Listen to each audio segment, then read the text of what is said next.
Hello বন্ধুরা, Glamour cricket কোটি টাকার বাণিজ্য এগুলো শুনলেই আমাদের চোখে ভেসে ওঠে আইপিএলের ছবি। কিন্তু এই যোগযোগে দুনিয়ার আড়ালে লুকিয়ে আছে একের পর এক কেলেঙ্কারির গল্প।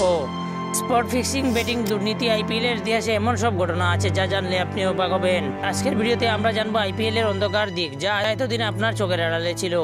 2008 সাল বিসিসিআই শুরু করলো এক নতুন cricket league, Indian premier league. এর মূল উদ্যোক্তা ছিলেন ললিত মোদি। বলিউড তারকা, বড় বড় বিজনেসম্যান আর আন্তর্জাতিক খেলোয়াড়দের নিয়ে শুরু হয় এক বর্ণময় ক্রিকেট উৎসব।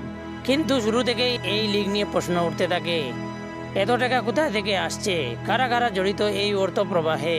2010 সালে বিস্ফোরণ করে এক বিশাল কেলেঙ্কারির। অভিযোগ ওঠে ললিত মোদি নাকি তার ফ্র্যাঞ্চাইজি বন্টনের সময় নিজেদের ঘনিষ্ঠদের সুবিধা দিয়েছেন, আর্থিক লেনদেনে দুর্নীতি করেছেন। তার বিরুদ্ধে উঠে গোপন তথ্য, ফ্রড, মানি লন্ডারিং এর অভিযোগ।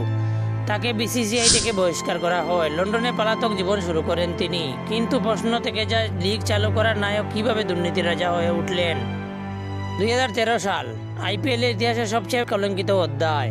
রাজস্থান রয়্যালসের 3 খেলোয়াড় শীর্ষত অজিত চন্ডিলা আর অঙ্কিত চৌহান গ্রেফতার হন। চেন্নাই সুপার কিংস এর কর্মকর্তা এবং শ্রীনিবাসনের জামাই গুরুনাথ মেয়াপ্পনকেও গ্রেফতার করা হয়। চেন্নাই সুপার কিংস ও রাজস্থান রয়্যালস এই দুই দলকে 2016 ও 17 সালের আইপিএল থেকে নিষিদ্ধ করা হয়।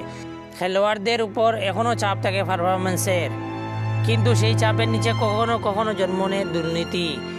আইপিএল মানে শুধু ক্রিকেট নয়, এর পিছনে রয়েছে রাজনীতি, টাকা, ক্ষমতা আর কখনো কখনো প্রতারণা।